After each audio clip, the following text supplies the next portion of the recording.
These are your instructions. In general, you just need to follow the PowerPoint. Make sure the sound is turned up on your device so you can hear the narration. Your instructions are in yellow boxes on each slide. If a slide asks for homework, don't forget to send it in via Show My Homework to your science teacher. All animals, including human beings, get their energy from food. They use this food in a process called respiration to release energy, which enables them to do all of the activities they need to live. This lesson is about food and energy. We want to understand that humans get their energy from food. We need to be able to explain why different people need different amounts of energy. And we're going to do this by looking at food packaging. By the end of the lesson, you should be able to explain why different groups of people need different amounts of energy. It is a legal requirement for packaged food to carry a food information label. There's lots of important information on these labels, such as the ones shown on this slide.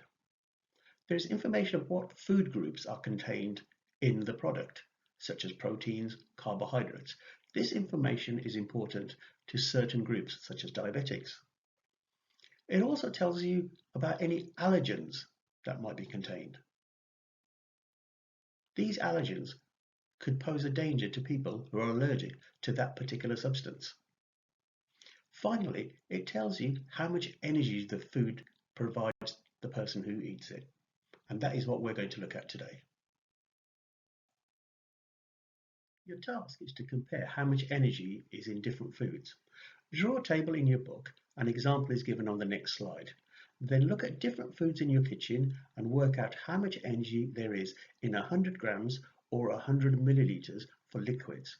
It's important that you work it out for 100 grams or 100 milliliters so you are comparing like with like. Once you finish the exercise, find out which food has the highest energy and which food has the lowest energy.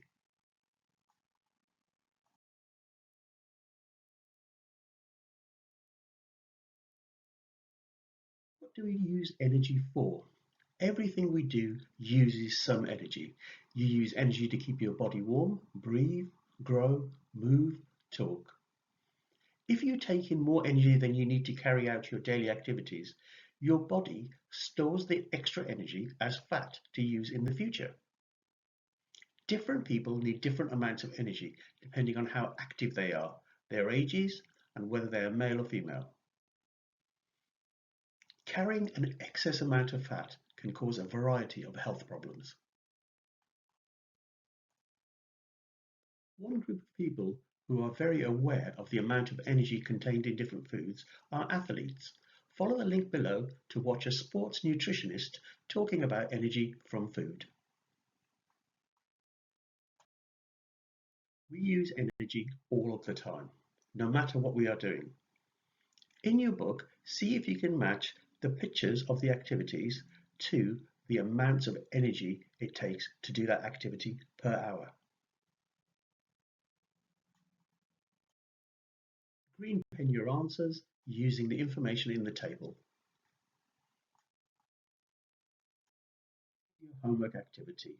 You're going to make a poster about the energy in food.